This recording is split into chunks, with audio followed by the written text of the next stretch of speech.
Hello students, welcome to Aspire Study. तो आज हम लोग यहाँ पर बात करेंगे आदित्य जी से, जिनकी निमसेट 2022 में ऑल इंडिया रैंक 26 थी। तो काफ़ी अच्छी रैंक है, अंडर 30। तो इन्होंने किस तरीके से प्रिपरेशन की है उस पर हम लोग बात करेंगे। वैसे इनका इंटरव्यू जो है काफ़ी लेट आ पा रहा है, बट आपके लिए अच्छी बात भी है क्योंकि आपके एग्ज़ाम से पहले आपको ये इंटरव्यू मिल रहा है, तो आप काफ़ी चीज़ों को समझ पाओगे। तो आदित्य जी, आप अपने बारे में बताएं थोड़ा सा कि आप कहाँ से हैं, और बीसीए किया है आपने या बीएससी किया है, या फिर आप अपेयरिंग थे या फिर ड्रॉप आउट स्टूडेंट थे। तो मेरा नाम आदित्य भंडारी है। मैं देहरादून उत्तराखंड से हूँ। मैंने बीएससी की है और मैंने अपीयरिंग के साथ निमसेट की प्रिपरेशन की थी। मेरी निमसेट में ऑल इंडिया रैंक 26 है और मैं अभी एनआईटी त्रिची से एमसीए कर रहा हूँ। एनआईटी त्रिची से कर रहे हैं। तो अपेयरिंग में आपने जो है ऑल इंडिया रैंक 26 अचीव की है, तो ये अपने आप में एक बड़ी बात है। क्योंकि जब बच्चे पढ़ रहे होते हैं तो उस समय तुम्हारे सामने भी ये प्रॉब्लम थी कि सर कॉलेज भी रह रहा है और हमें प्रिपरेशन भी करनी है, तो दोनों चीज़ें एक साथ कैसे मैनेज करें। तो जो प्रॉब्लम आपको थी, तो वो आपने कैसे वो प्रॉब्लम हैंडल की कि दोनों काम एक साथ कैसे करने हैं। सर तो वैसे कॉलेज पे कम ही फोकस रहता था। जब एग्जाम्स आते थे तो उससे 1-2 वीक पहले पढ़ लेते थे। उससे उसके अलावा बाकी निमसेट के प्रिपरेशन पे टाइम जाता था। अच्छा, लिमसेट की प्रिपरेशन पे टाइम जाता था। तो सबसे पहला यस तो ये क्वेश्चन कि जब बीएससी आपने किया तो फिर कैसे पता चला कि हमें जो है एमसीए फील्ड में जाना चाहिए। सर, पहले तो बीएससी के बाद की काफ़ी जर्नी काफ़ी बड़ी हो जाती है कि आपको एमएससी करनी पड़ेगी, उसके बाद पीएचडी करनी पड़ेगी। उसके बाद भी कंफर्म नहीं है कि आपकी जॉब लगेगी। तो हम्म। इसलिए तो मैंने थोड़ा रिसर्च किया था कि बीएससी के अलावा उसके बाद क्या कर सकते हैं। हम्म। तो उसके बाद मेरे को एमसीए कहीं पे मिला था, तो मैंने उसके बारे में थोड़ा चेक किया कि कौन से कॉलेजेस से और कौन-कौन से एग्ज़ाम के थ्रू हम किस कॉलेज से एमसीए कर सकते हैं, तो इस तरह से पता लगा। अच्छा, इस तरीके से। तो जब आपने एमसीए के बारे में पता कर लिया, फिर कैसे पता चला कि एस्पायर स्टडी भी कोई इंस्टीट्यूट है। इससे पहले और तो सब वही करते हैं कि काफ़ी कोचिंग उनके रिजल्ट्स वगैरह चेक करते हैं। तो रिजल्ट भी अच्छा ही था और फीस भी काफ़ी कम थी बाकी के मुकाबले, जो कि काफ़ी अफोर्डेबल थी, तो इसलिए ये ज्वाइन किया। अच्छा, तो जब जैसे आपने ज्वाइन कर लिया, ठीक है, तो आपकी जो लाइव क्लासेज होती थी, तो उसको आप कैसे फॉलो करते थे। मतलब कुछ तरीका होगा कि इस तरीके से फॉलो करना है, फिर ऐसे क्वेश्चन लगाने हैं, फिर बुक सॉल्व करनी है, तो क्या रहता था मेथड। तो पहले तो वही रहता था कि जो क्लास में कराया उस पर ढंग से ध्यान देना है। जो टॉपिक चल रहा है उसके रिलेटेड आरटी शर्मा से क्वेश्चन कर लेता था।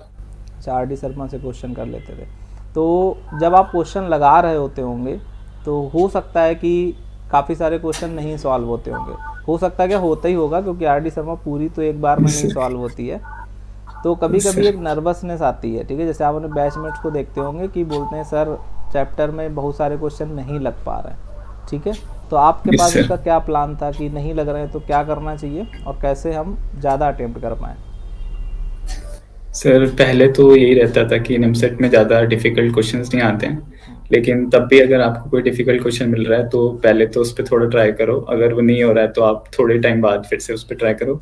अगर तब भी नहीं हो रहा है तो आप सॉल्यूशन देख के उसका समझ लो कि किस तरह से हो रहा है, कि इन फ्यूचर अगर आप उस टाइप का कोई क्वेश्चन एनकाउंटर करो तो उसे आप टैकल कर पाओ। जब आप पढ़ ले रहे थे, मैथ आपकी कवर हो रही थी, और फिर उसके बाद में क्या प्रोसीजर था कि आप लॉजिकल रीजनिंग जो है वो अच्छे से फोकस कर पा रहे थे, और कैसे लॉजिकल रीजनिंग पर फोकस कर रहे थे, उतना ही टाइम आप कंप्यूटर का, मतलब सारी चीज़ें एक साथ कैसे बच्चों को समय देना चाहिए कि वो सभी पर कंसंट्रेशन क्रिएट कर पाएँ।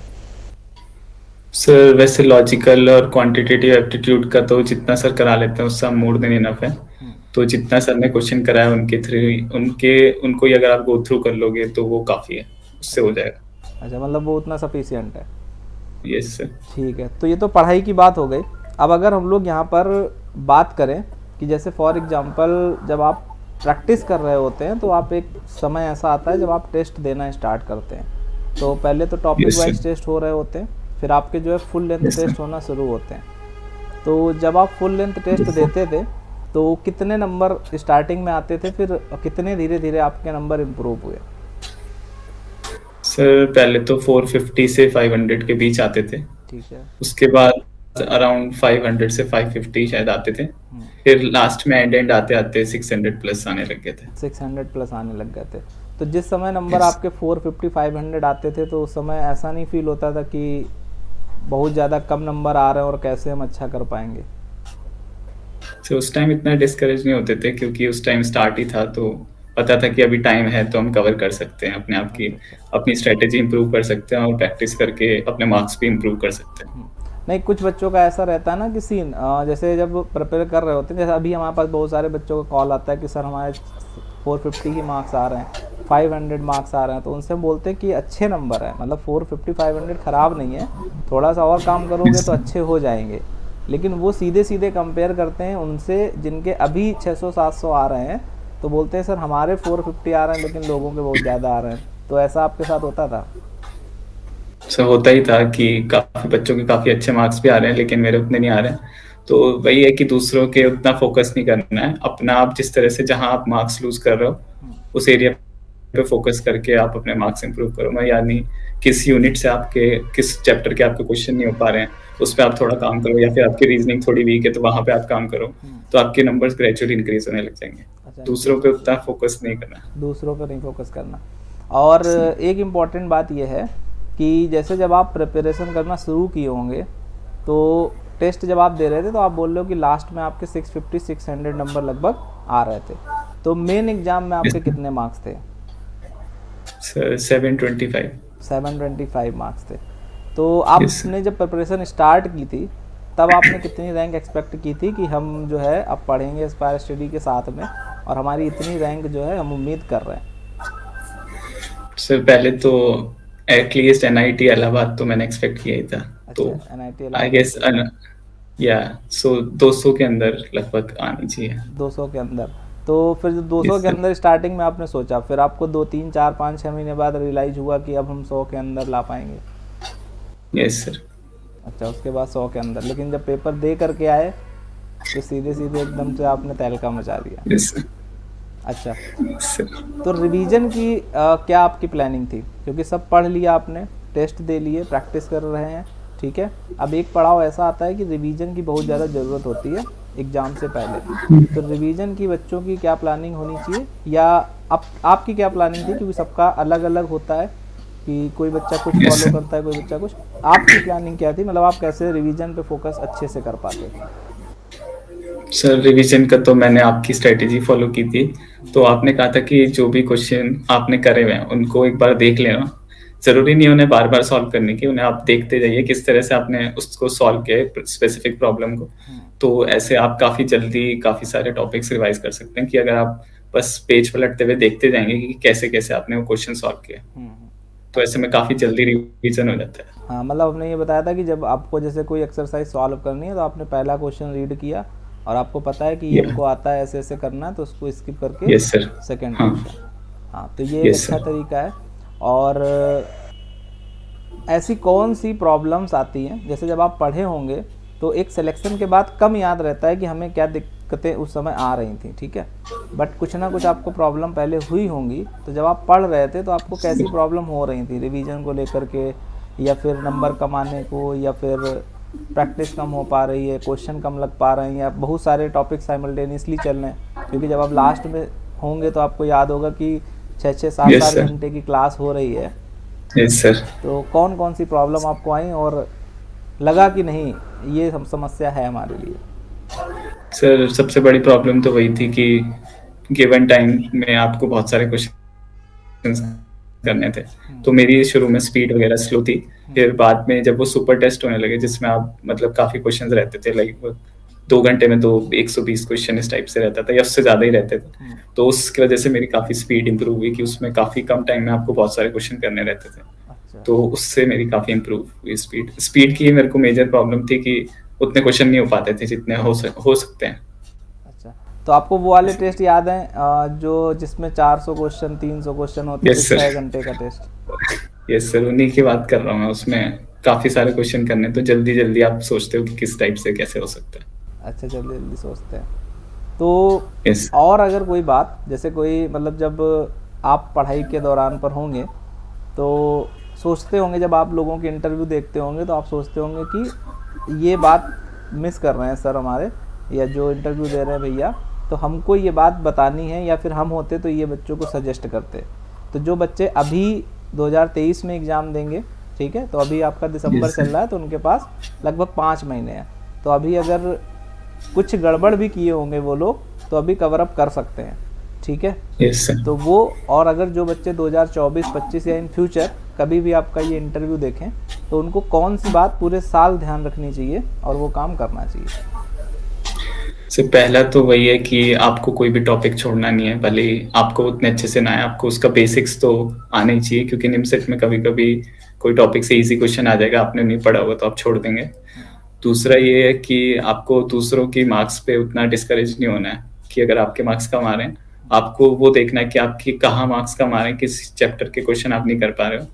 और अगर आपकी स्पीड कम है तो वैसे तो टेस्ट से इम्प्रूव हो जाती है, लेकिन अगर आपकी स्पीड कम है तो आप खुद देखो कि 1 घंटे में आप कितने क्वेश्चन कर पा रहे हो, उसको आप इंक्रीज करने की कोशिश करो, तो उससे आपकी स्पीड भी बढ़ जाएगी। आपका रिवीजन तो सर ने जैसे बताया वैसे ही होता है कि आप हर पेज के पलटते जाइए, क्वेश्चन देखते जाइए, तो वैसे में रिवीजन भी हो जाएगा। अच्छा, तो आप बेसिकली उत्तराखंड से हैं शायद? Yes sir. अच्छा, उत्तराखंड से।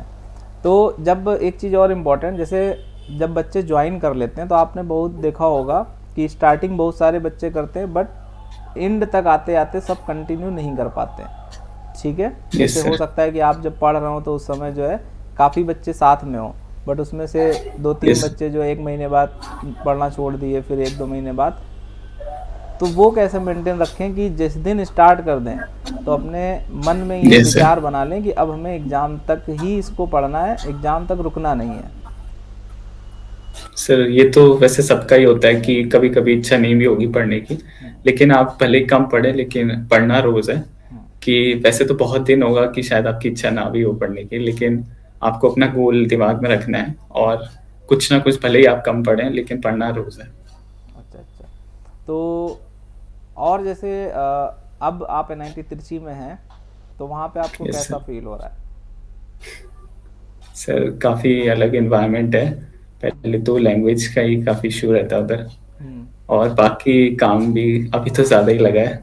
अच्छा, मतलब अभी तक काम आपको ज़्यादा ही दिया जाता है, तो अभी ज़्यादा वही काम बाकी है। मैनेज हो ही। Yes sir. बाकी मैनेज हो ही जाता है किसी ना किसी तरह से। हुँ। तो अच्छा, एक चीज़ और, जैसे अब एनआईटी तिरछी आप पहुँचे हैं तो आप अपने सीनियर्स से मिले होंगे, वहाँ आपने अपने सीनियर, सुपर सीनियर, अपने एलुमनाई की बहुत सारी बातें सुनी होंगी, ठीक है? तो यस सर। जो बच्चे ये वीडियो देख रहे होंगे, तो वो, आप अपने मन में कौन सी चीज़ ऐसी बिठाएं कि हमको एनआईटी तिरछी ज़रूर जाना है? सर पहला तो यही है कि एमसीए का डिफरेंट डिपार्टमेंट है एनआईटी त्रिची में, जो कि किसी बाकी एनआईटी में नहीं है। बाकी प्लेसमेंट्स का भी कंपनीज के विजिट ज़्यादा रहता है इसमें। तो काफ़ी अच्छा लगा आपसे बात करके, बच्चे आपसे मोटिवेट होंगे। और जो जो बच्चे गलतियां करते हैं, इंटरव्यू का मेन पर्पज़ यही रहता है कि जो बच्चे गलतियां कर रहे होते हैं वो गलतियां ना करें, ठीक है। तो यस जो सर। आपने मेन इम्पोर्टेंट बात बताई वो ये बताई कि नर्वस नहीं होना है। कभी कभी अगर आपका मन कम लगता है पढ़ने में तो कम पढ़ें, लेकिन कंसिस्टेंसी आपकी होनी चाहिए, यस सर। ठीक है। और दूसरों से कंपेयर नहीं करना है, मतलब अगर कभी नंबर कम आ रहे हैं तो फिर ऐसा नहीं सोचना है कि उसके ज़्यादा आ रहे हैं और हमारे कम आ रहे हैं तो फिर कैसे हो पाएगा। करते रहें, लास्ट तक हो जाएगा। Yes sir. ओके, तो थैंक यू सो मच। और अभी आपके जो जूनियर्स यहाँ से आएंगे तो आप उनको अच्छे से गाइड करिएगा, ठीक है। अच्छा, एक चीज़ हमें और याद यस आ सर। रही है कि पिछली बार जो है हमने एक वेबिनार किया था, ठीक है, जिसमें सारे यस सर। सीनियर्स थे लास्ट में, हर यस सर। एनआईटी के थे, मतलब उसमें पूरा लगभग 150-200 लोग थे। तो वो आपके लिए कितना यस सर। हेल्पफुल हुआ था, क्योंकि एग्ज़ाम से 2-3 दिन पहले ही कराया था हमने, वो याद है आपको? सर यस सर, मैंने ज्वाइन किया था सर। उसमें बेसिकली उन्होंने यही कहा था कि ज़्यादा स्ट्रेस नहीं लेना है। हम्म, एग्ज़ाम टाइम पे आपको बस फोकस रहना है अपने पे, ज़्यादा स्ट्रेस नहीं लेना है कि एग्ज़ाम कैसा होगा, हम्म, खराब हो गया तो कैसा होगा। अगर आपका खराब होगा तो बाकियों का भी खराब ही होगा। हम्म, अगर डिफिकल्ट कोई पेपर आया तो आपको अगर वो डिफिकल्ट लग रहा है तो बाकियों को भी डिफिकल्ट लगेगा। हम्म। तो उस मोमेंट पे ये सब नहीं सोचना है, आपको बस पेपर पे ध्यान देना है। अच्छा, अच्छा। अच्छा, एक चीज़ और याद आ रही है, जैसे जब आपने ज्वाइन कर लिया एस्पायर को तो कभी ऐसा नहीं दिमाग में आता था कि जो हमें कंटेंट मिल रहा है वो हमारे लिए सफिशिएंट है कि नहीं है? मतलब एक डाउट तो नहीं था कि ज्वाइन करने के बाद भी डाउट हो कि जो हो रहा है, जितना पढ़ाया जा रहा है वो सफिशिएंट है कि नहीं, या ज़्यादा पढ़ाया जा रहा है। नहीं कभी कभी सर, बच्चे एस्पायर से ये भी शिकायत करते हैं कि सर पेपर आसान आता है लेकिन आप टेस्ट वगैरह और इतना पढ़ा देते हो, टाइम ख़राब हो जाता है। ऐसे टाइम तो बिल्कुल ख़राब नहीं होता है। बाकी अगर पेपर डिफ़िकल्ट आ जाए तो उसको भी आपको टैकल करना आना चाहिए। तो इसलिए सर अगर डिफ़िकल्ट क्वेश्चन करा भी रहे हैं, तो अगर आपका डिफ़िकल्ट पेपर आ जाए तो उसको भी आप टैकल कर पाएँ, इसलिए सर डिफ़िकल्ट क्वेश्चंस कराएँ। बाकी तो बहुत क्वेश्चन क्लास में ही हो जाते हैं, उतने ही मोर देन इनफ है, लेकिन तब भी आरटी शर्मा आपको साथ में लगानी चाहिए। ओके, तो थैंक यू सो मच और अपना ख्याल रखें, और मिलते हैं हम लोग थैंक यू वेबिनार सर। में एक बार फिर। आप अब की बार इनवाइटेड हैं और आप अपने जूनियर्स को गाइड करेंगे। Yes sir. एग्ज़ाम से 4-5 दिन पहले रखेंगे, तो आप उनको बताइएगा सर। कैसे वो अपनी पेपर के जाकर अंदर जाकर के एग्ज़ाम हॉल में जाकर के प्रेशर हैंडल करें और अच्छे से परफॉर्म करें। Yes sir, thank you. Okay, thank you so much.